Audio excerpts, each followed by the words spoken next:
La table ronde, donc création avec et pour un public spécifique, va être animée par Fanette. C'est à vous. Bonjour, bonjour à toutes, bonjour à tous. Bienvenue après avoir plongé dans le kamishibai japonais 100%. Et voilà, le kamishibai, il a un peu voyagé depuis le Japon, mine de rien. Il a bien traversé les frontières. Et il s'est un petit peu imprégné aussi de la culture qui est existante en dehors du Japon. Et aujourd'hui, on a beaucoup de chance d'avoir à nos côtés Catherine Chion, Evelyne Emidi, Maëlle Guérou et Isabelle Vlodarczyk, j'espère que je prononce bien tous, voilà, qui sont des créatrices, notamment autrices de kamishibai, ou qui travaillent donc sur la création de kamishibai avec des publics qui ne sont pas forcément des publics du jeune public ou du public d'enfants, donc du public adolescent, du public adulte, du public en situation particulière, pour pas dire empêché, je ne sais pas du coup quel terme employer, et pour le public aussi de seniors, troisième âge, voilà. Donc je vous présente, on va commencer dans cet ordre-là, Catherine Chion. Donc vous êtes autrice illustratrice donc pour les maisons d'édition variées, conteuse et membre du collectif Ultramobile. Donc vous travaillez aussi en collaboration avec des structures locales, des bibliothèques, espaces naturels sensibles, musées, associations culturelles. Depuis 2018, vous alliez l'image et la parole vivante à travers vos kamishibai. Donc, vous travaillez surtout sur l'adaptation de mythologie du monde, l'adaptation de contes, et vous avez présenté vos créations dans des lycées. Donc, dans des lycées à de jeunes migrants, des adultes et des personnes âgées en EHPAD. Et je reprends vos mots, du coup, à chaque ouverture de la boîte magique, un voyage commence, quel que soit l'âge. Evelyne Emidi, donc deuxième univers, deuxième personne. Donc vous êtes médiatrice culturelle en bibliothèque au sein de la bibliothèque municipale de Lyon, donc bibliothèque du Guesclin. Depuis 2010, vous faites de la médiation dite hors les murs auprès des détenus de la maison d'arrêt de Lyon-Corba. Donc la prison, c'est un contexte que vous connaissez assez bien professionnellement, et vous intervenez donc régulièrement à la maison d'arrêt en binôme. Alors c'est dans ce cadre qu'en avril, vous avez mené un projet de création de kamishibai, un beau projet en collaboration donc avec Gaëlle Bordel dans le quartier d'hébergement des femmes. Voilà. Ensuite, je vous présente Maëlle Guérou. Maëlle Guérou, donc vous êtes membre de la compagnie Traverse, compagnie de spectacle qui est basée en Haute-Loire et donc qui propose des spectacles de kamishibai pour des publics variés. Vous êtes aussi éducatrice à l'environnement et interprète du patrimoine. Donc vous avez animé des ateliers de création de kamishibai en EHPAD notamment, avec donc des personnes atteintes de troubles cognitifs. Puis vous avez hissé la voile de l'aventure, hein, vous êtes carrément lancé dans l'écriture de vos propres kamishibai, donc écriture visuelle et écriture du texte aussi, de manière autodidacte, pour les spectacles de la compagnie Traverse. Voilà. Et nous avons Isabelle Vlodarczyk, bonjour. Donc Isabelle, vous êtes d'abord professeure de philosophie et de français. Vous êtes maintenant autrice jeunesse pour diverses maisons d'édition. Je pense surtout autrice jeunesse actuellement. Ou pas, vous nous en direz plus. Donc autour des maisons d'édition Rue du Monde, Didier Jeunesse, Milan, les éditions Babouche à oreille notamment, qui proposent aussi des spectacles de lecture vidéo concert, créés principalement donc à partir de vos textes. Alors, vous êtes aussi autrice de kamishibai aux éditions Librabel.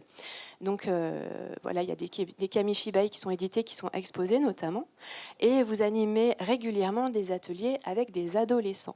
Et je spécie quand même que vous êtes autrice, mais vous écrivez le texte, vous n'êtes pas autrice visuelle. Je ne sais pas comment dire, vous n'êtes pas... Voilà. Eh bien, je vais vous laisser un petit peu la parole. On va commencer par Isabelle pour nous présenter un petit peu votre travail auprès des adolescents, puis de manière générale, vous présenter. Voilà, je vous laisse en compagnie d'Isabelle. Bonjour à tous. Donc, en effet, j'exerce le métier d'autrice à temps plein depuis maintenant près de 17 ans. Donc, ça fait 17 ans que je n'enseigne plus. Voilà, c'était très bien aussi. Et je continue à aller, par contre, je vais vous raconter ça, dans les collèges et les lycées, autour de mes œuvres. Donc je vais me présenter assez rapidement. Ma fille a eu la gentillesse de me faire un PowerPoint qui n'a pas l'air d'apparaître par contre. Voilà, je vous parlerai après de Léonis Marie.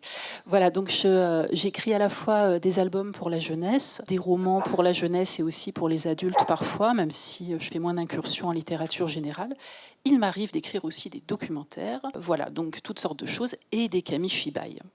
Donc les kamishibai, vous en avez un là pour les petits. Donc j'en ai fait pas mal aux éditions Lirabel, d'ailleurs que aux éditions Lirabel avec lesquelles je travaille beaucoup. J'ai écrit quelques kamishibai pour les petits qui sont du coup dans une tranche d'âge donc assez classique et qui s'adressent pas à un public spécifique en l'occurrence. Donc des textes qui sont souvent issus de comptines. Là vous voyez un sapin qui est tout mignon, qui est sur une thématique donc de Noël un peu slave. L'ours et la bestiole qui est sorti beaucoup plus récemment et qui s'amuse d'une petite bestiole qui enquiquine un gros ours. Donc là, on est vraiment dans la petite enfance. Et ce dont je vais vous parler plus longuement dans 2 minutes, ce sont des kamishibai que j'ai écrits pour un public différent, en l'occurrence pour des adolescents. Je vous avoue que pour faire publier ces textes, il a fallu que tout de même je réussisse à convaincre mon éditeur, parce que les éditions Lirabel étaient spécialisées dans la petite enfance et ne voyaient pas comment un public d'adolescents pourrait aller, d'adolescents ou d'adultes d'ailleurs, pourrait aller vers des kamishibai sur des thématiques plus fortes, sociétale dont je vais parler ensuite. Donc là, c'est Gazelle, que je vous montrerai un petit peu juste après. Le train merci également pour les ados, dont je vais parler aussi après, les illustrations sont magnifiques. Donc je reviens sur le fait que je ne suis pas illustratrice. Voilà. Donc la particularité là par rapport aux personnes présentes, c'est que moi je ne fais que le texte. Je suis vraiment autrice. Donc la beauté des kamishibai, la beauté de ces illustrations, je n'y suis strictement pour rien. Voilà, c'est pas moi. Et j'ai beaucoup de chance parce qu'ils sont très très doués ces illustrateurs. Ruby, dont je vais parler également juste après. Voilà.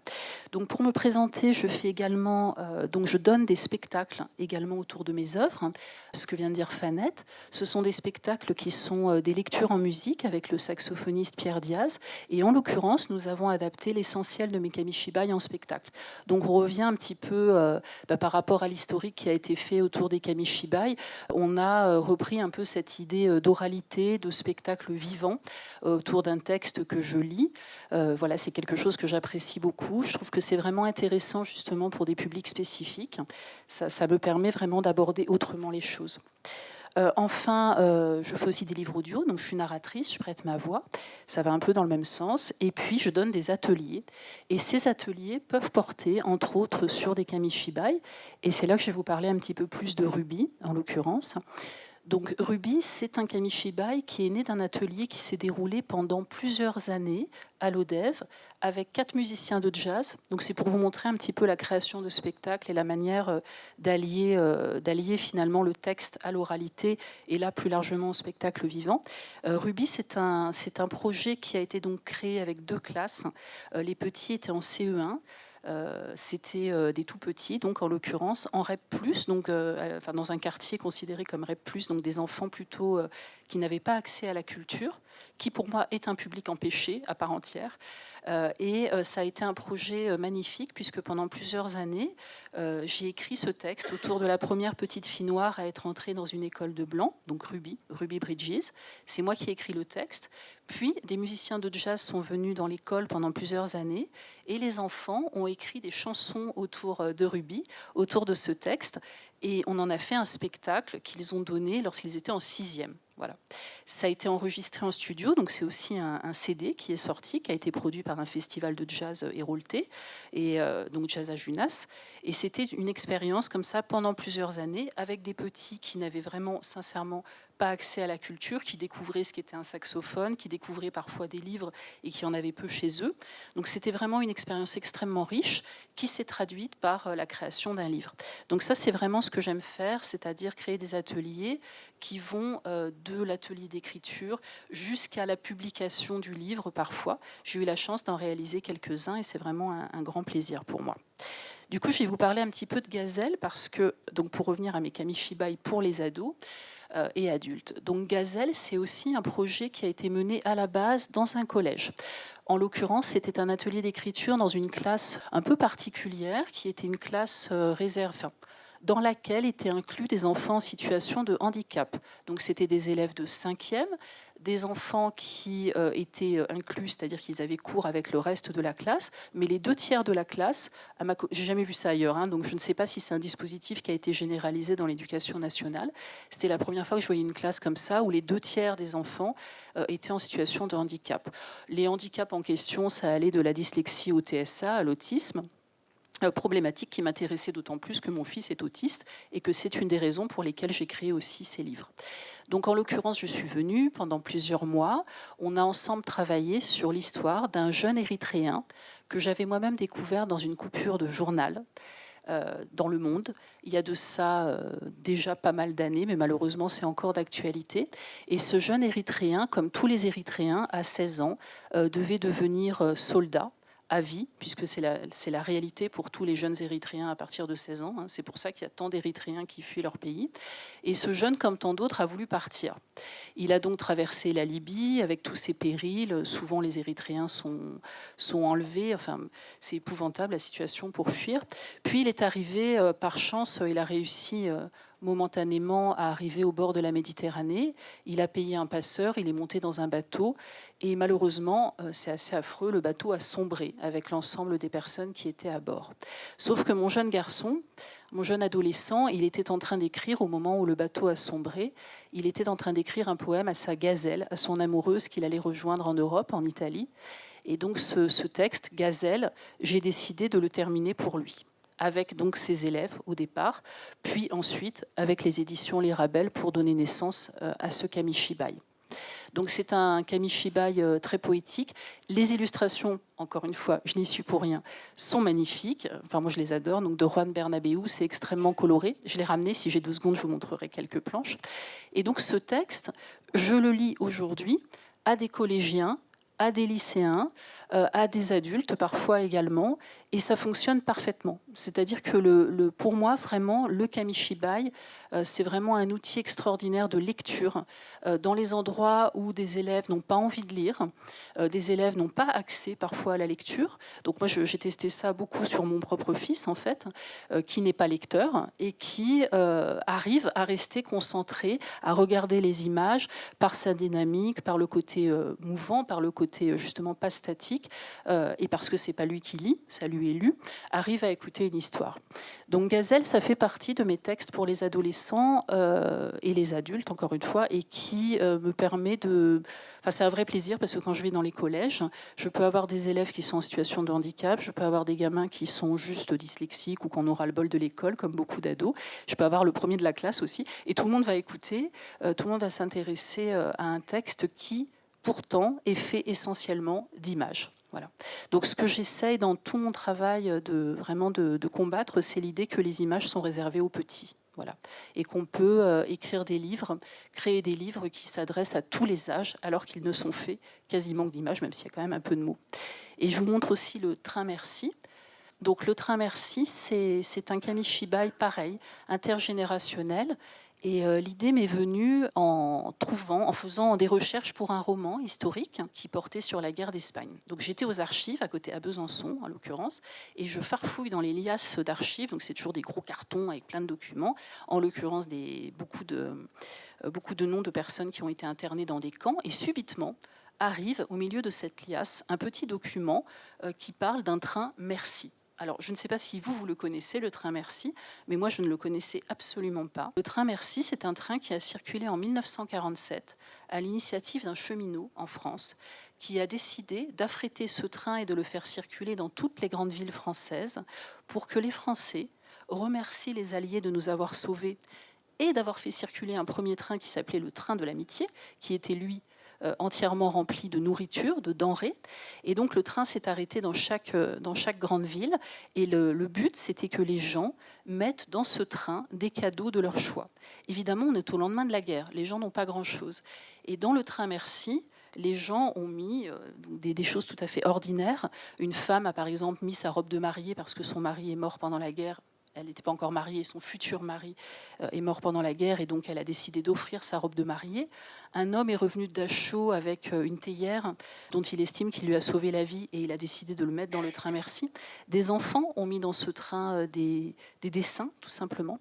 Et donc ce train Merci, composé de toutes ces choses hétéroclites, de tous ces cadeaux, a circulé sur les routes de France, enfin sur les rails. Il a été ensuite envoyé dans un port, donc il a pris la mer, démantelé, c'est-à-dire qu'on a séparé les wagons. Les wagons ont pris la mer, ont été jusqu'aux États-Unis pour dire merci aux Américains. Et aujourd'hui, si vous allez aux États-Unis, dans chaque État d'Amérique, vous avez un wagon du train Merci. Donc je voulais absolument raconter cette histoire et c'était pour moi une autre manière de parler de la guerre, encore une fois, en kamishibai, aux adolescents et aux adultes. Alors l'éditeur m'a suivi, les illustrations sont faites en gravure, moi je les adore aussi. Je vous avoue que il a décidé d'arrêter les kamishibai pour les ados et les adultes parce que ça reste vraiment une niche, il y a très peu de gens encore qui les exploitent. Et actuellement, il a décidé de faire une pause sur ce genre de projet. Bon, évidemment, c'est dommage parce que moi, je me suis bien régalée et je trouve ça vraiment dommage de ne pas continuer à faire des livres, des images qui s'adressent aux grands, parce que je pense que ça a une réelle utilité. Donc, je ne sais pas si demain, il y aura d'autres productions en ce sens. Mon prochain ouvrage à sortir chez Lirabel s'adresse aussi aux ados, mais il a été créé il y a déjà quelques années, donc il avait pris ce risque supplémentaire. Ça s'appelle La Lune est pleine d'éléphants verts et c'est un livre sur la résistance. Et pareil, qui se veut intergénérationnel et que j'ai essayé de concevoir comme ça pour toucher des élèves et des enfants et des ados et des personnes qui sont intéressés par les thématiques abordées et qui se laissent prendre au jeu, même si ce sont des livres essentiellement faits d'images. Donc voilà pour, en gros, ce que je voulais vous dire. Donc ça, c'est Babouche à oreille. J'ai évidemment pas suivi mon PDF, le diaporama. Donc ça, c'est les livres publiés par Babouche à oreille et les spectacles associés, donc aussi autour des kamishibai, avec des choses un peu rigolotes. Et là, j'étais en train de vous parler de ça. Donc je vais juste rester sur ça et terminer par ça, puisque je vais vous lire en fait un des kamishibai que j'ai écrit pour les grands. J'en ai pas parlé pour l'instant. C'en est un qui m'est particulièrement cher, puisque en fait c'est le seul qui est autobiographique et il raconte l'histoire de ma grand-mère. Donc quand j'avais 10 ans, ma grand-mère m'a demandé de venir la suivre dans sa chambre. Elle a ouvert une commode que je connaissais bien. Elle a ouvert un tiroir. Et là, elle a sorti de ce tiroir un papier qu'elle gardait manifestement depuis très longtemps. Et elle m'a dit, pour ce papier, j'ai risqué ma vie. Et je vais te le donner. Elle m'a raconté ce qui lui était arrivé. Et elle a ajouté, je sais que tu en feras quelque chose. Donc elle allait, le jour où ce papier est tombé du ciel, parce que c'était pendant la Seconde Guerre mondiale, et qu'à l'époque, on envoyait donc de manière aéroportée des documents qu'on jetait, vous allez voir, pour appeler à résister notamment. Et donc ce document, je l'ai gardé pendant très longtemps. Et puis il y a de ça peut-être maintenant une petite dizaine d'années, parce que le temps passe, j'en ai fait ce livre. Voilà. Donc je vais vous lire c'est ce qui est prévu, que je dise maintenant. Voilà. Je vais vous lire le Kamishibai Léonie se marie. Alors pas en entier. Et une dernière remarque, non seulement pas en entier, mais pas avec Pierre Diaz, qui est le saxophoniste et qui normalement joue pendant que je lis. Alors du coup, comme Pierre n'est pas là, il va y avoir des moments un peu silencieux, il va être patient, parce qu'il joue beaucoup, il prend de la place quand même. Donc il va y avoir beaucoup plus de silence que dans la réalité. Voilà.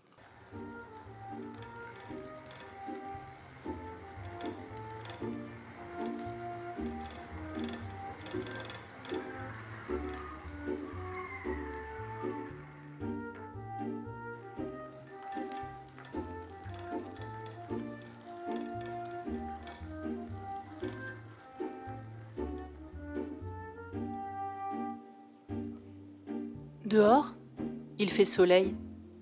Je prends ma bicyclette et je pédale à tout va. Je suis si heureuse.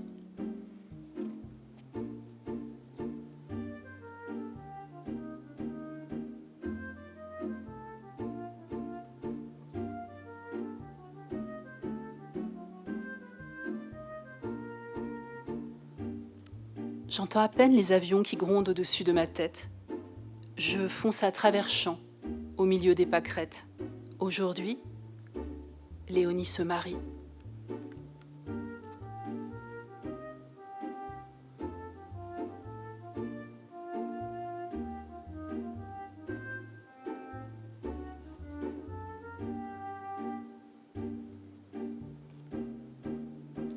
Je passe devant les campements des Allemands, installés au milieu des épis de blé. Je file tête baissée. C'est la première fois que je suis invitée. Léonie se marie.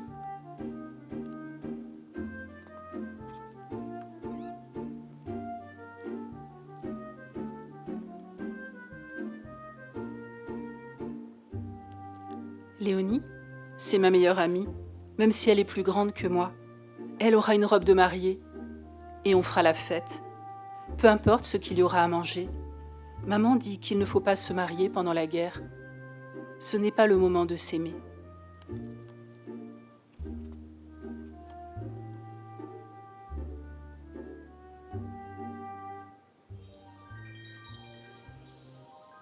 J'arrive au bout du champ. Je lève les yeux au ciel. Des papillotes brillantes volent entre les épis. Ce sont les alliés qui envoient leurs papiers déguisés. Des lucioles d'espoir dans le ciel bombardé.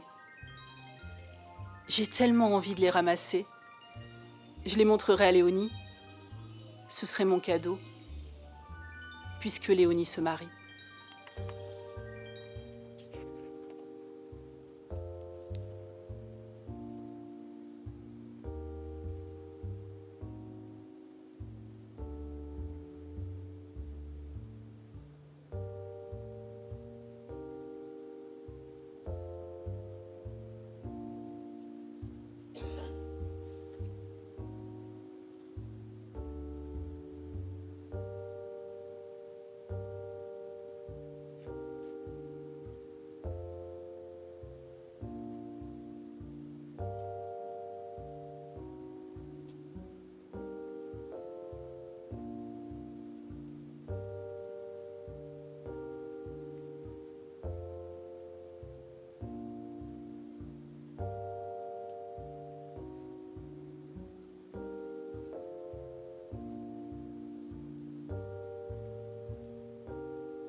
Je dépose mon vélo délicatement et je déambule entre les épis, sans faire de bruit.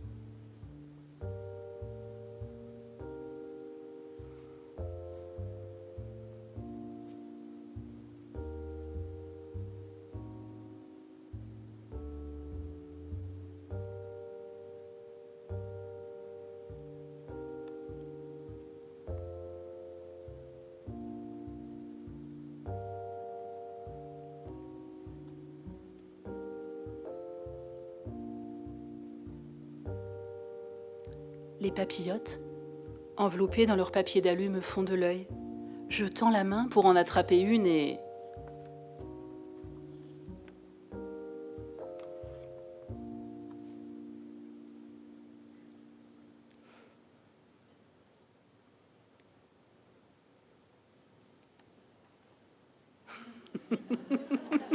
Je vais finir, c'est pas grave. Je vois un casque qui dépasse. C'est un Allemand qui faisait la sieste au milieu du champ. Il me regarde, une papillote entre les mains. Un instant, je pense à Léonie. C'est aujourd'hui. Et elle m'attend.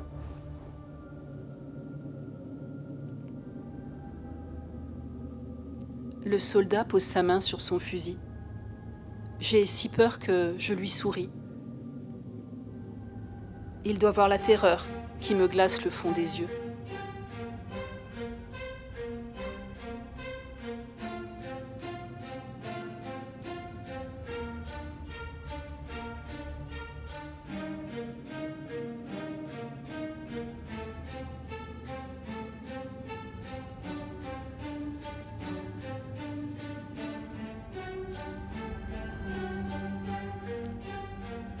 Ses doigts tremblent. Il est plus effrayé que moi. Je ne suis qu'une enfant, et c'est ça qui l'impressionne tant. Il hésite, longtemps.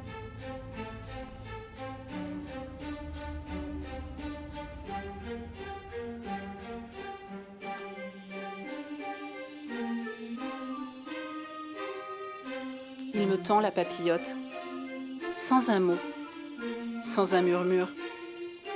Nos deux mains se touchent autour du morceau de papier. Je m'y accroche de toutes mes forces. au risque de le déchirer.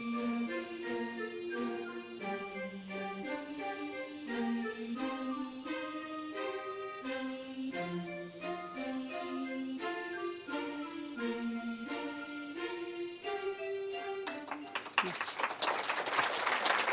Merci beaucoup Isabelle. Merci beaucoup d'avoir partagé finalement des moments même presque très personnels à travers ces histoires. Et ben, je vais laisser la parole à Maëlle qui va un petit peu nous expliquer, alors le temps de faire le transfert, parce qu'on n'a pas la petite télécommande pour pouvoir faire les... Hop, donc on fait un petit jeu de chaises là aujourd'hui, ce matin. Voilà. Et voilà, donc je vous laisse avec Maëlle qui va nous présenter un petit peu mieux son travail auprès d'un public donc, de personnes en EHPAD notamment. Bonjour à toutes et à tous. J'ai effectivement créé la compagnie Traverse qui est à Brioude en Haute-Loire et qui s'est spécialisée sur le théâtre d'image. Alors je dis le théâtre d'image, mais je pourrais dire les théâtres d'image dont fait partie le Kamishibai, mais il y en a d'autres. Je vous mets quelques images un petit peu du travail. Je disais donc le Kamishibai et la Cranky Box. Je ne sais pas si vous connaissez, mais c'est une boîte à manivelle qui est inspirée des panoramas en mouvement du 19e siècle. Mais il faudrait une autre conférence pour expliquer son histoire. Et j'utilise du papier découpé, rétroéclairé, de la peinture, plusieurs médiums comme cela. Donc la fameuse Cranky Box. Il y a un site internet qui explique tout, qui partage comment en construire une. Donc c'est assez génial de collaboration.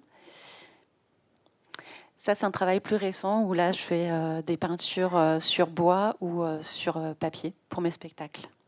Mais je vais surtout vous parler de 2 expériences de Kamishibai, de création de Kamishibai auprès de publics spécifiques, puisque c'est le sujet aujourd'hui. Alors le premier, c'était à l'occasion des 150 ans du train Cévenol. Donc c'est le train qui qui traverse toutes les Cévennes et qui va de Brioude, ou qui même partait de Clermont-Ferrand pour rejoindre Nîmes, et qui est encore en fonctionnement, puisqu'en fait c'est le TER qui relie Brioude-Nîmes encore aujourd'hui, et qui traverse tous ces paysages incroyables.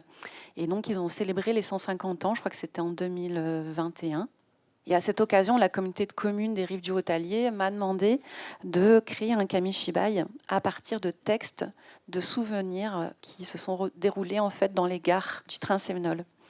Donc à cette occasion, j'ai rencontré un certain nombre de personnes qui m'ont confié leurs souvenirs, dont une personne en EHPAD, mais pas que, donc des adultes. Et à partir de ces textes collectés, j'ai réalisé des illustrations, donc toujours en papier découpé et rétroéclairé. Et on a réalisé ce Kamishibai en fait ensemble. Donc pour les gens qui connaissent, voilà, c'est des vraies gares.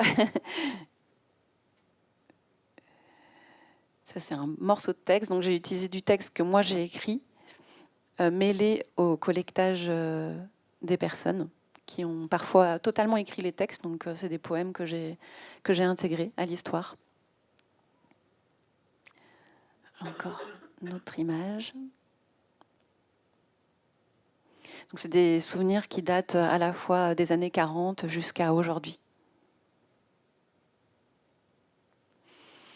Donc ça, c'était un des projets. Et le deuxième projet, qui est un peu plus ancien, c'était avec les résidents d'un EHPAD, et particulièrement auprès de personnes atteintes de maladies Alzheimer ou d'autres problèmes cognitifs à différents stades de la maladie. Donc j'ai travaillé avec différents groupes, certaines personnes qui étaient en milieu fermé, comme on dit, donc au stade le plus avancé de la maladie, puis d'autres plus autonomes. Donc la collecte, là c'était encore une fois de la collecte de paroles. Je m'étais formée au Centre méditerranéen de littérature orale à Alès, à la collecte de mémoire orale. Donc on a fait un grand nombre d'ateliers où j'ai pris le temps de collecter leurs paroles, et c'était alterné avec des ateliers de création graphique, mêlés aussi à des photographies des Cévennes. Donc on a mélangé tout ça pour créer un Kamishibai, et qui s'appelle donc Une histoire des Cévennes, dialogue. Les personnes n'étant pas forcément en capacité d'écrire ou de créer une narration, j'ai utilisé leur témoignage pour créer des dialogues un peu fictifs entre eux et elles. Et Je continue à vous montrer. Donc voilà, ça donne... Alors je ne vais pas tout vous lire, mais ça fait comme si voilà, il y avait un dialogue un peu fictif entre ces personnes. À l'issue du projet, je leur ai lu en fait ce Kamishibai. Donc elles ont entendu leurs propres paroles. C'était un moment très émouvant. Donc voilà, je vous montre aussi quelques images. Donc ça mélangeait des créations graphiques qui ont été faites sur leur identité. On a beaucoup travaillé sur à partir de leur prénom, quelle photo parle de moi, de qui je suis. Et en même temps, voilà, mêlée à leur histoire personnelle aussi dans les Cévennes. Il faut savoir que ce projet, en fait, était inclus dans un projet plus global, je pense assez rare, puisque l'idée, en fait, de ces collectages, c'était d'identifier des lieux qui avaient été importants pour ces personnes, et ensuite d'aller sur le terrain pour essayer de retrouver ces lieux, ou alors des lieux s'en rapprochant, et de partir en voyage, en fait, avec les personnes qui avaient participé au projet. Je pense que c'est assez rare des personnes qui sont atteintes de ces maladies qui partent en voyage comme ça. Donc on est partis tous ensemble. Il y a eu aussi un carnet de voyage que j'ai réalisé. Et on est partis voilà, sur les traces de leurs souvenirs. Donc là aussi, c'était très, très, très fort comme expérience. Et là, il y a un petit témoignage de Jean-Christophe Allouin. C'est vraiment la personne qui est à l'origine de ce projet et qui a une vision assez incroyable en fait, de ce que pourrait être un EHPAD s'il était pensé autrement. Et qui nous dit, je vais le lire, les activités d'écriture en lien avec le Kamishibai ou les autres recueils de paroles que nous avons pratiqués autour du patois et du récit de voyage ont laissé un souvenir important de la vie de la résidence. Nous continuons d'utiliser le Kamishibai, une histoire en Cévennes, 3 ans plus tard. Cela a du sens pour les résidents qui ont participé et qui demeurent pour les autres personnes le patrimoine commun. Les prénoms communs imprègnent leur vie. Ils sont donc réactifs à la lecture. Quand même amené un des Kamishibai donc sur le train Cévenol pour vous montrer quelques images en vrai. Alors, j'ai pas amené la version rétroéclairée parce que ça aurait été un petit peu plus... Mais du coup, j'ai une version imprimée. Je vous lis juste les quelques premières pages. Je m'assois sur le quai de tes gares. J'observe tes rails, toi que l'on surnomme la ligne des Cévennes. Aucun train ne vient. Peut-être l'un d'entre eux sommeille-t-il quelque part, en attente d'un nouveau départ. Ou est-ce que dans tes gares, il ne reste plus que cela, des temps morts, me disais-je, des temps morts, insignifiants, d'une placidité presque totale.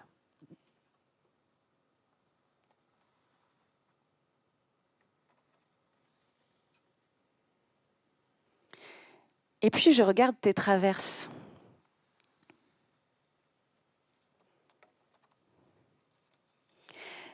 Ces grandes pièces de bois essentielles à la voie ferrée. Combien de fois ont-elles vu passer tes wagons depuis ta mise en service en 1870 ? Combien de vies ont-elles porté ? De combien de retrouvailles, de séparations, de rencontres, de négociations commerciales, d'attentes, de précipitations ont-elles été les témoins ? Alors, en regardant à nouveau tes traverses, j'ai décidé de me laisser traverser par tes histoires. C'est là que me vient la voix de Bernard.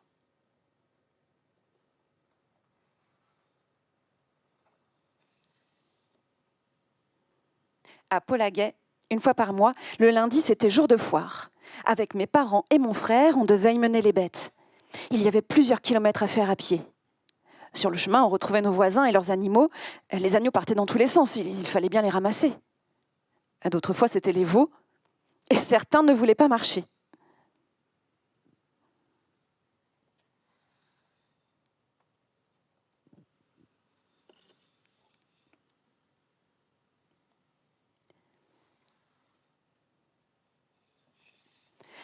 Une fois arrivés à la foire, si les marchands nous achetaient des bêtes, ils nous donnaient un ticket. Il fallait ensuite se rendre à la gare pour charger le béton dans les wagons et se faire payer. C'était bourré de monde à la gare.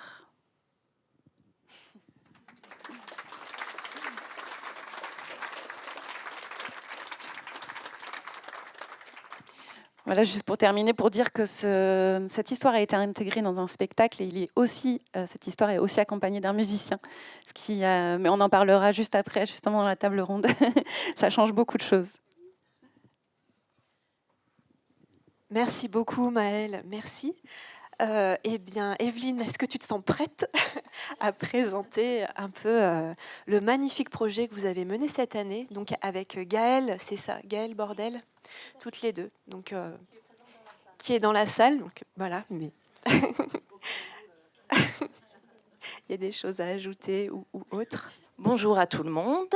Donc, je m'appelle Evelyne Imidi, je suis médiatrice culturelle à la bibliothèque du Guesclin, donc à la bibliothèque de Lyon. J'interviens depuis un petit moment donc en maison d'arrêt, mais pas que. Cette proposition à la maison d'arrêt date de longtemps et en binôme. Je pense que ça, c'est vraiment très, très important de pouvoir le dire. Voilà. Donc, bon, on va commencer. Du coup, ce qu'il faut savoir, donc déjà, je vous montre un peu le visuel. Qu'est-ce qu'une maison d'arrêt ? Ça, je pense qu'il va falloir faire un petit point de ce côté-là, parce que pour bien comprendre les difficultés que l'on peut avoir à rentrer, pourquoi, comment, avec qui. Donc, on intervient à la maison d'arrêt de Lyon-Corba. La différence simplement entre une maison d'arrêt et un centre de détention, la maison d'arrêt, on est sur la détention provisoire, de la courte peine, alors que les centres de détention, on est plus sur de la longue peine. Donc nous, on intervient vraiment avec des personnes, soit qui sont en attente de jugement, soit qui ont été jugées, mais comme c'est écrit, des petites peines. Ou alors pour des rapprochements familiaux, si jamais c'est des longues peines, mais qui sont voilà, qui ont besoin de revoir leur famille. La maison d'arrêt de Lyon-Corba donc, a été ouverte en mai 2009. Avant, elle était au centre de Lyon, que ce soit chez les hommes et chez les femmes à Montluc. Et après, donc, tout a été mis sur Corba. Donc, juste pour savoir, chez les hommes, il y a 690 places, donc 3 ailes. Les ailes correspondent aussi soit à des prévenus donc en attente d'être jugés, soit aussi par rapport à des peines beaucoup plus graves, etc. Chez les femmes, il y a 60 places, donc c'est pour vous montrer aussi le rapport entre les hommes et les femmes. Mais bon, ça va être un autre sujet. L'historique de la BML et le partenariat et prison, on peut dire donc depuis plusieurs années, la bibliothèque donc intervient. Il faut savoir que donc moi je suis médiatrice culturelle, mais on a aussi une collègue qui est vraiment dédiée à la bibliothèque au sein de la prison. Donc c'est ma collègue Fabienne. Donc elle s'occupe vraiment de la bibliothèque, le lien avec un détenu qui va être là pour gérer aussi la bibliothèque.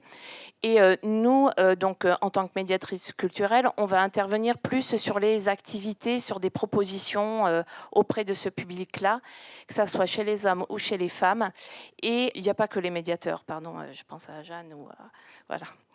Mais voilà, et donc du coup, l'objectif, ça va être de maintenir du lien social, offrir un accès à la culture, lecture pour rompre l'isolement carcéral, favoriser les réflexions et l'éveil à la curiosité. Permettre une réinsertion, ça c'est aussi vraiment très important, parce que du coup, si on intervient, c'est pas pour rien, c'est aussi parce que ça va leur permettre peut-être d'envisager autre chose que la détention. Pourquoi on intervient sur des actions typiques de médiation, favoriser l'accès à la lecture, stimuler l'esprit, créer du lien, des échanges, contribuer à la réinsertion, comme ça a été dit, et lutter contre les inégalités. Avec Gaëlle, on intervient donc non pas sur ce qu'on peut appeler des one-shots, des petites choses d'une journée, c'est déjà très bien, mais du coup, nous, on va intervenir sur une semaine. Donc, on va être matin, après-midi à la prison avec un groupe constitué qu'on aura vraiment du début à la fin. Et pour faire donc ces ateliers. Donc, les ateliers en prison ont une valeur sociale, humaine, éducative. Donc, je le redis, c'est vraiment pour lutter contre l'isolement, redonner du sens et de la dignité, apprendre, se former, reconstruire, exprimer ses émotions. Et ça, c'est ce qui va nous permettre aussi la création. Et donc, l'atelier est souvent le seul moment où les détenus ne sont pas définis par leurs fautes, mais par leur créativité, leurs paroles ou leur désir d'avancer. Pourquoi le kamishibai en prison ? On va revenir un petit peu à notre sujet de ce matin. Le kamishibai donc, peut devenir en prison un outil pédagogique thérapeutique, j'aurais dû mettre des guillemets parce qu'on n'est pas des thérapeutes, mais voilà, et créer aussi donc pour faire du relationnel. Le lien avec les autres, ça va nous permettre d'être un vecteur d'expression, vraiment pouvoir discuter et parler avec ce public. C'est un outil de reconstruction, je pense que c'est important de pouvoir le dire aussi, et un support pédagogique. En résumé, le kamishibai en prison est un pont entre le dedans et le dehors, entre le passé et l'avenir. Il devient un médium artistique, thérapeutique, social, accessible à tous et à toutes, même sans compétences préalables, et ça c'est vraiment très important. Donc on est intervenu avec Gaëlle, on va vous parler donc vraiment du projet Kamishibai. Donc on est intervenu avec Gaëlle au quartier pour femmes. On avait décidé d'aller chez les femmes. La mise en place de l'atelier, donc c'est sur la semaine, il va se traduire par un atelier d'écriture, un atelier d'illustration, fabrication du bouteille, répétition, mise en voix, ça avait été plus ou moins fait, mais je vous expliquerai pourquoi. Et puis la présentation du kamishibai qu'on n'a pas eu le temps de faire. Normalement, c'était le déroulé qu'on s'était promis. Le but, ça va être de réaliser un ou deux grands kamishibai. Comme vous voyez, on aurait pu en faire un. Créer l'histoire du kamishibai et réaliser aussi des petits bouteilles. Ces petits bouteilles, en fait, c'est celui que vous voyez sur la table. Ce bouteille, en fait, il a été réalisé par moi parce qu'on n'a pas pu sortir les autres bouteilles.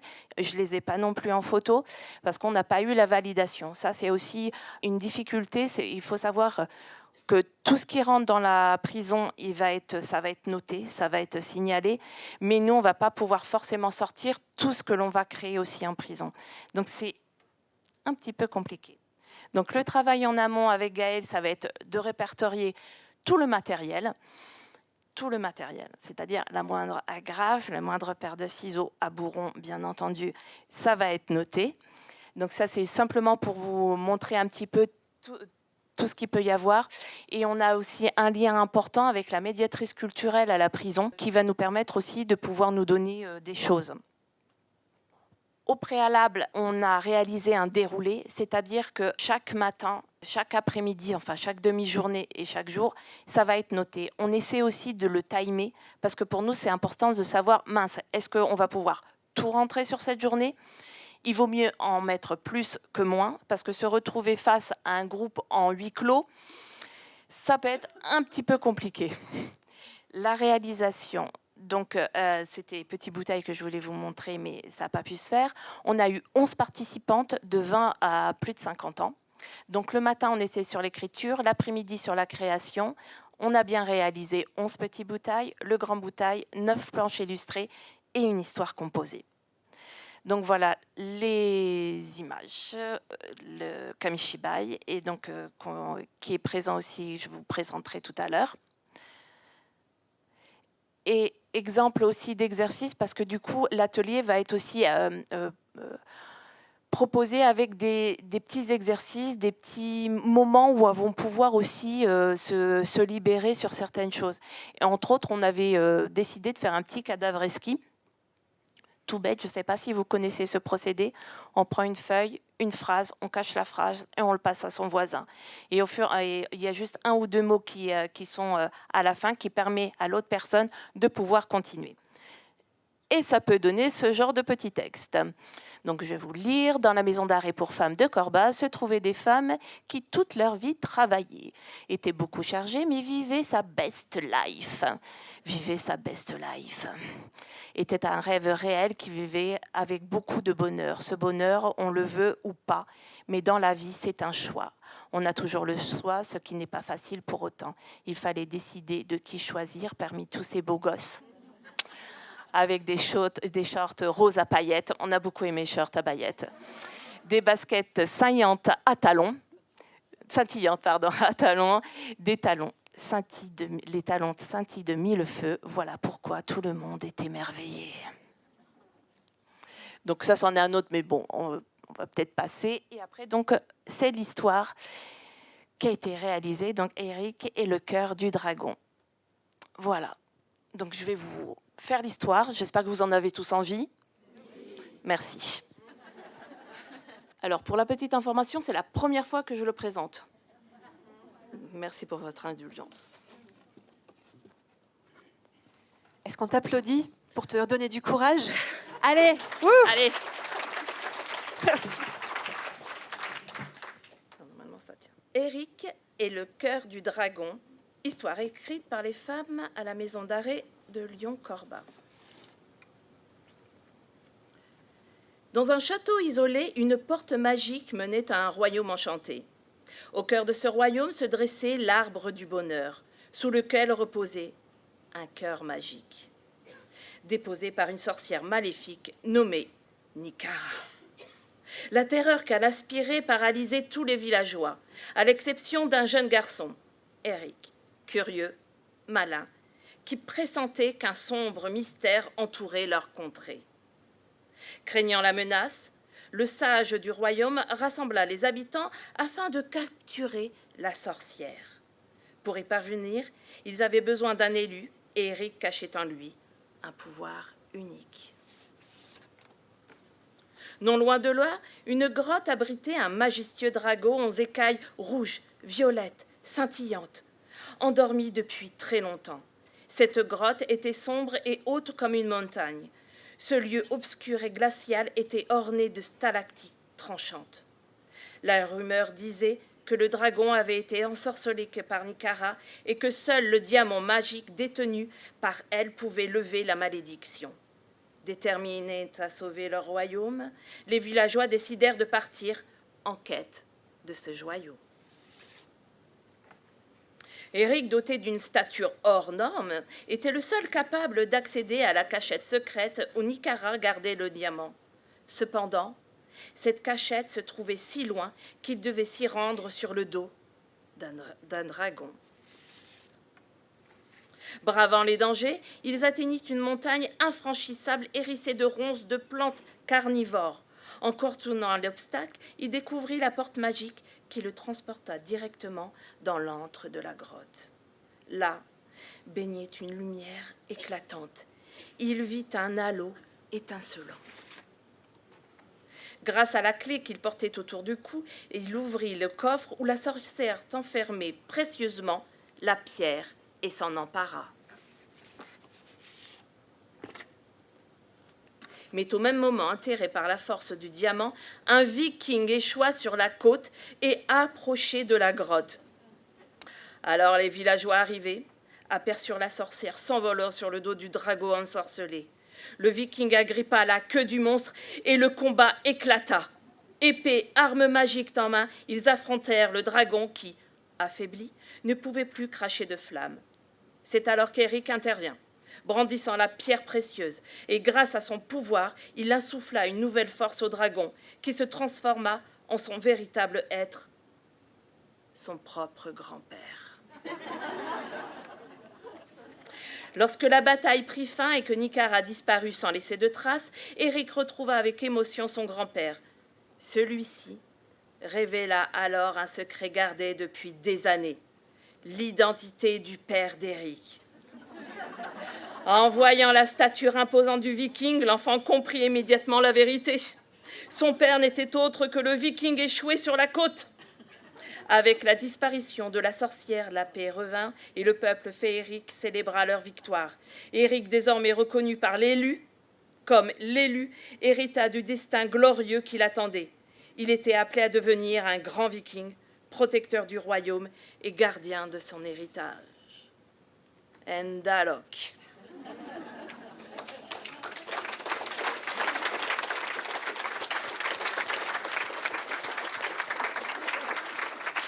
Merci beaucoup. Merci beaucoup. Là, on retrouve quand même l'aspect cinématographique avec, et tout à coup, le climax, et il y a encore quelque chose qui arrive. Incroyable. Non, vraiment, elles ont été vraiment très créatives. Hein. Franchement, bravo. Je tiens quand même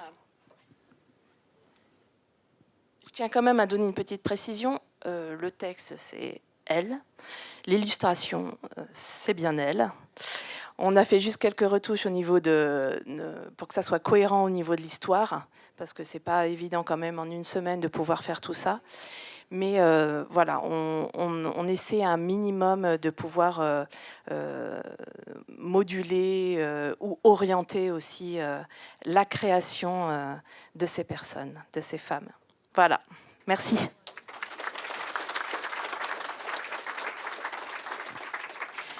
Merci beaucoup. Donc le temps de faire le petit transfert des affaires et des personnes aussi. Donc c'est Catherine Fion qui nous rejoint. Du coup, Catherine, tu vas nous parler de ton travail et des ateliers, notamment avec des adolescents.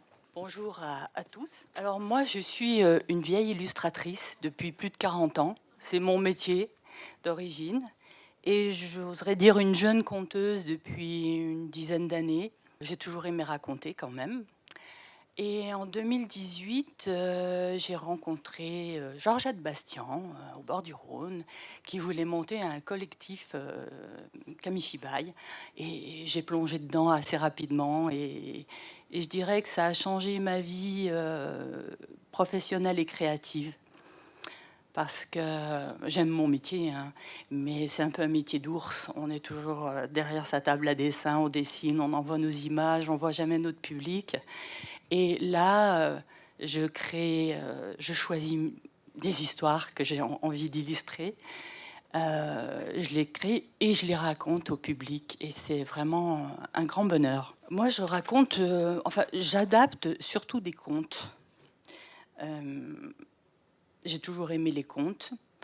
Les contes, je trouve qu'ils font partie de notre patrimoine de l'humanité. Il y en a de partout, dans le monde entier. Et s'ils sont encore là aujourd'hui, c'est qu'il faut qu'on continue à les raconter. Et bon, je choisis ceux qui me touchent particulièrement. Ouais, je disais, les contes, en fait, ils nous enseignent la vie. Et ils nous disent que ça vaut le coup d'être courageux, hospitalier, partageur, malin, de faire des alliances. C'est la vie, quoi. Dans les Kamishibai que j'illustre, j'essaie de donner plutôt des images un peu symboliques, poétiques. Voilà, je vais vous montrer rapidement quelques images de Kamishibai que j'ai réalisées. J'aime beaucoup le fleuve Rhône. Et après, je suis partie dans une série de Kamishibai aussi qui parle des fleuves et des mers du monde. Donc là, c'était la légende de Arion et du dauphin, une légende grecque. Ça, c'est c'est pas mon chouchou, mais c'est le premier que j'ai illustré, c'est la femme squelette. Je me suis pas posé de questions. Ce conte, il m'a pris, et voilà, j'ai eu envie de l'illustrer et de le raconter. Ça, c'est un conte qui s'appelle Joliba, c'est une histoire sur la création du fleuve Niger. Celui-ci, c'est un conte amérindien des Indiens Haïda qui s'appelle « Corbeau vole la lumière ». Et il a bien fait, il l'a donné au monde comme ça. Celui-là, c'est mon petit dernier que je n'ai pas imprimé encore sur l'histoire de Perséphone et Déméter. Je pensais que ce serait facile et c'est celui qui m'a donné le plus de difficultés. Ça, c'est une histoire d'amour amérindienne. Un Indien qui part sur le chemin des âmes pour retrouver sa bien-aimée qui est morte. J'illustre aussi quelques petites poésies, des haïkus. Celui-ci, il a été fait à 4 mains avec un de mes fils qui s'appelle Yves, du Rive-Varambon. On a des styles un petit peu approchants et donc on a travaillé tous les deux. On en a fait 2 ensemble comme ça. Celui-ci, c'est sur la création du fleuve Amazone. Et puis, je travaille aussi depuis quelque temps sur des commandes de Kamishibai. C'est un peu différent. Je fais plus ce que je sais faire habituellement, mais c'est intéressant. Donc, je travaille avec le musée gallo-romain de Saint-Romain-en-Galles. Et j'avais formé les médiateurs culturels. Je les ai accompagnés à la création de Kamishibai. Et à la suite de ça, il y en avait un sur Philémon et Baucis. Et ils m'ont demandé de l'illustrer. Voilà, je suis en train d'en faire 2 autres pour eux aussi, sur Olivia, une amphore. Et là, c'était pour le parc naturel du Pilat, le parc régional du Pilat. Là, ils voulaient créer une histoire qui parlerait du pastoralisme dans le Pilat. Donc, je vous présente Bella, une jeune Montbéliarde, qui va découvrir le Pilat grâce à Bonnie, une Highland Cattle qui ne craint rien de l'existence. Voilà, c'était assez sympa à faire, mais bon, là, il a vraiment fallu que je les écoute, que j'écoute bien leurs demandes pour réaliser ce Kamishibai. Je vais vous partager quelques rencontres. Depuis le début, j'avais vraiment envie de faire comprendre que le Kamishibai, c'était pas que pour les enfants. Voilà, même si c'est vraiment bien aussi de faire du Kamishibai pour des enfants. Alors, je vais en lycée, en collège. Alors, en lycée, c'est un peu particulier. Les lycéens, ils roulent un peu des épaules quand ils arrivent, ils rifougnent un peu, mais ça dure jamais, jamais, en fait. Ils sont pris par les histoires. En collège, c'est pareil aussi. Alors, comme c'est souvent, je présente des contes, on ne discute pas trop après. Moi, pour moi, c'est un peu comme quand je sors d'un spectacle. Je n'ai pas forcément envie d'en parler. Je trouve que les contes, ces grands récits mythologiques, ils doivent infuser doucement, en fait. Alors ça, c'est une photo d'une... J'étais allée présenter des Kamishibai dans un EHPAD à Oulin. C'était un public un peu particulier, ces anciens. Ils sont... on a tendance à oublier qu'ils ont tout un passé, toute une épaisseur de vie derrière eux et qu'ils ont aussi des choses à raconter. Donc, ils ne sont pas forcément très actifs pendant que j'ai raconté. Ce que j'ai trouvé intéressant, c'est qu'il y en a qui n'entendent pas bien et ils voient les images. Et il y en a d'autres, c'est le contraire, ils entendent sans voir. Donc, le Kamishibai a cette qualité aussi. Et puis, je chante un peu dans mes histoires et j'utilise aussi des instruments. Et après cette rencontre, j'ai pris le temps de discuter avec les anciens. Il y a une histoire donc sur l'Afrique et une dame parlait des souvenirs de sa vie en Afrique. Là, c'était pour le festival dans les bras du Rhône à Arles. Et c'était sur une péniche. Les organisateurs avaient invité les familles du secours populaire. Et il y avait pas mal d'enfants et leurs mères. Je pense qu'il y avait aussi l'attrait de monter sur un bateau. Et c'était vraiment un très bon moment. Et j'ai vu que les mères en profitaient énormément. Pareil, là, certaines ne parlaient pas très bien la langue française, mais ça ne les a pas empêchées de vraiment être dans les histoires. Et j'ai mis en parallèle de la photo cette image d'un Kamishibai donc, qui s'appelle Joliba, où il y a un moment, tout le monde partage la nourriture. Et vous savez, on dit qu'il y a le kyokan là, entre le public et celui qui raconte. Et là, j'ai senti que ça leur parlait à ces dames. Là, c'était une rencontre avec une classe de 6e SECPA. Donc, j'étais un peu... à chaque rencontre, j'étais un peu épuisée parce que c'est quand même des enfants avec beaucoup de problèmes. Ils viennent avec leurs difficultés. Mais je commençais chaque séance matinale par des Kamishibai. Et ça les posait vraiment énormément. Et puis, je faisais un entracte aussi avec à nouveau du Kamishibai. Et c'était très bien comme ça. Et puis, j'accompagne des classes à la création de Kamishibai, de primaire jusqu'à des adultes aussi, hein, qui s'intéressent à ça jusqu'à 60 ans, 70. Et alors, sur cette image, j'ai mis 4 images faites par les jeunes. C'était compliqué ce Kamishibai parce que les enseignants avaient voulu travailler sur Nasreddin. Nasreddin, c'est surtout de la parole. Bon, enfin, et comme souvent, les enfants, les stagiaires ont du mal à dessiner. Je privilégie beaucoup le papier découpé qui permet d'aller dans la silhouette et à l'essentiel et d'avoir quand même des images qui percutent pas mal. Donc les 2 images que vous voyez à droite, c'est un Kamishibai que j'ai fait à la suite de cet atelier. Je me suis dit, tiens, c'est pas mal ces images très simples en aplat. Et suite à cet atelier, donc, j'ai réalisé ce Kamishibai sur l'oiseau de liberté. Voilà, alors je vais parler un petit peu plus de cette rencontre-là. Ça s'est passé à la SEPR, c'est une école d'apprentissage de Lyon, et avec des jeunes qui étaient en première année de CAP en 3 ans. C'était essentiellement des jeunes adultes, la plupart mineurs isolés, venus de Tunisie, Ukraine, Arménie, Syrie, Mali, Soudan, avec toutes leurs casseroles. Ça a été vraiment super parce que on a eu 25 heures pour travailler ensemble, donc vraiment du temps, avec beaucoup d'enseignants, des bibliothécaires de la SEPR qui étaient très présentes. Le projet, c'était l'intention de les faire progresser en français langue étrangère, sur l'apprentissage de la lecture, de l'écriture et en communication orale. J'ai travaillé avec différents professeurs. Là, c'était avec le professeur d'art plastique. Ils ont vraiment travaillé sur toutes les étapes. Ils ont d'abord créé leurs histoires. Il y en avait 3. On a fait des allers-retours avec les professeurs parce que le kamishibai, ça nécessite une écriture particulière quand même, hein, pas trop littéraire, avec du présent, beaucoup de dialogue. Et puis ensuite, ils ont travaillé la création des personnages, le storyboard et puis tout. Donc il y a eu un groupe qui a travaillé sur une histoire qui s'appelle Kolobok, qui vient de l'Est et qui est l'équivalent de Roule-Galette. Celui-ci, ils ont complètement inventé l'histoire qui s'appelle Nour, que je vous raconterai à la fin, qui veut dire lumière.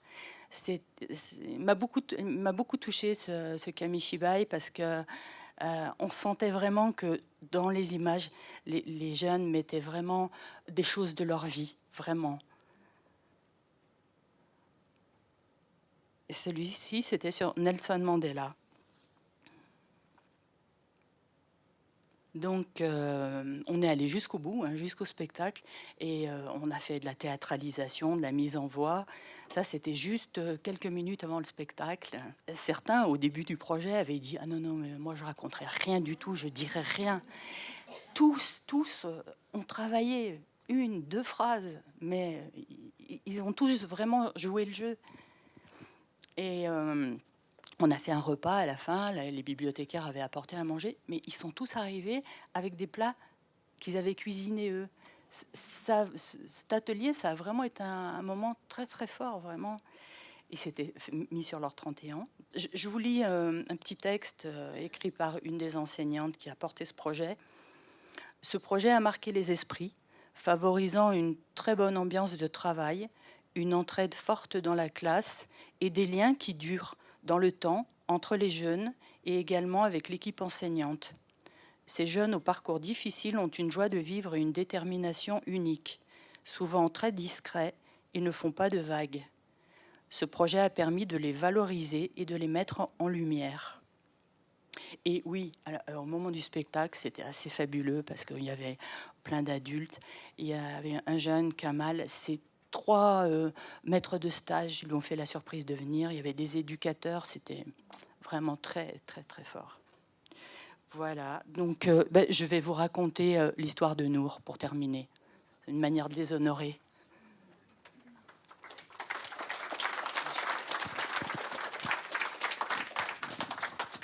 Voilà, donc l'histoire de Nour, c'est celle-ci. Ils étaient 4. Il faut imaginer, ils ont fait des bruitages. Ils avaient une darbouka. À la fin, il y avait une chanson. Ils ont raconté des tas de... Enfin, ils ont dit des tas de phrases dans leur langue respective aussi. Ça, c'était vraiment très bien aussi. Je vous inviterai à chanter avec moi à la fin. C'est très facile, en fait.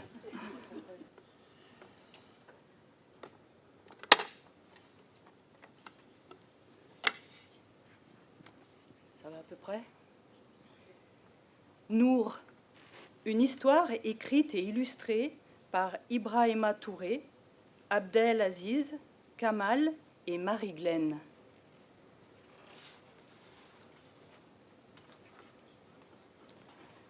Nour vit dans un petit village au sud du Soudan.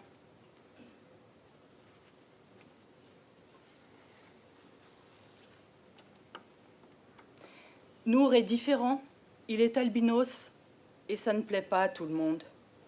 Tu es plus blanc que le mouton. Tu nous portes malheur avec ta couleur. Sorcier, disparais.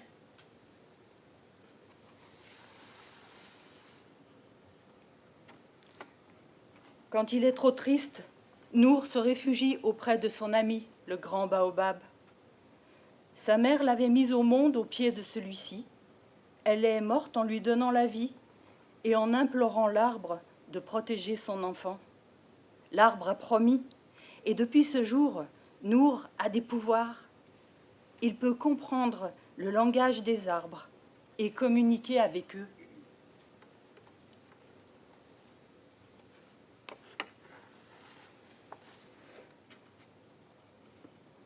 Depuis plusieurs mois, la pluie ne tombe plus du ciel. La sécheresse est terrible. Aidez-moi, je souffre. Mon ventre est vide et mon enfant va mourir. J'ai perdu tous mes moutons et ma dernière vache est morte ce matin. Le sol est dur comme du bois. Je ne vois pas l'ombre d'une pousse de manioc. Nous mourrons de faim. Il faut fuir ce village maudit.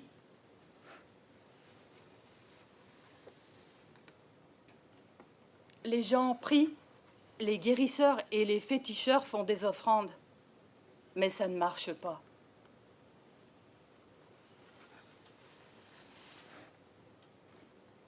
Le chef rassemble les villageois pour trouver une solution.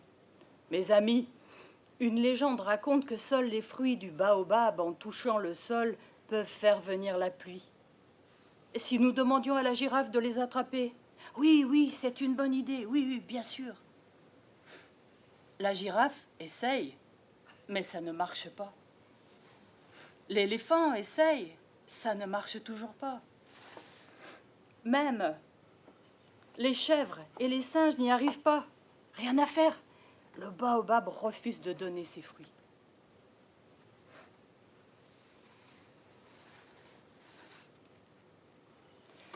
Nour a bon cœur. Il est ouvert sur le monde. Il sait prendre de la hauteur. Oh, mon baobab, je suis si triste de voir mon peuple natal souffrir. Je dois les aider, mon cher ami. S'il te plaît, laisse-moi cueillir tes fruits.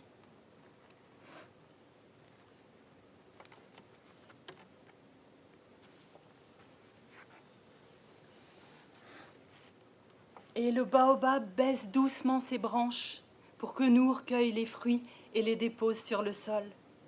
Merci, merci mon ami.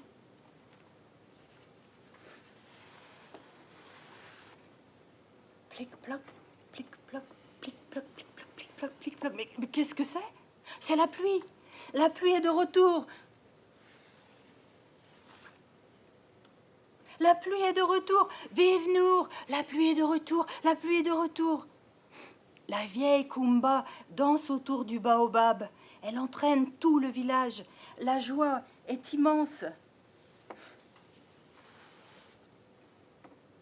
Le chef rassemble tout le monde autour du grand arbre. Nour, tu es notre sauveur. Pourras-tu un jour nous pardonner notre méchanceté? Pour te remercier, je te laisse ma couronne. Tu la mérites plus que n'importe qui.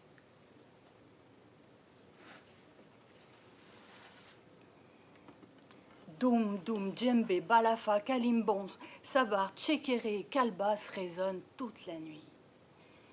Makotude tu nanana, makotude tu nanana, makotude tu nanana, makotude tu nanana. Sandoe, sandoe, sandoe, sandoe, sandoe, sandoe, sandoe, sandoe.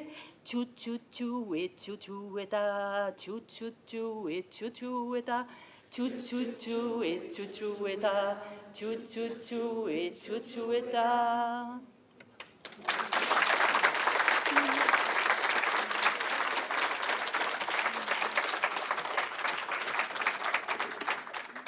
Merci. Merci beaucoup pour ce voyage.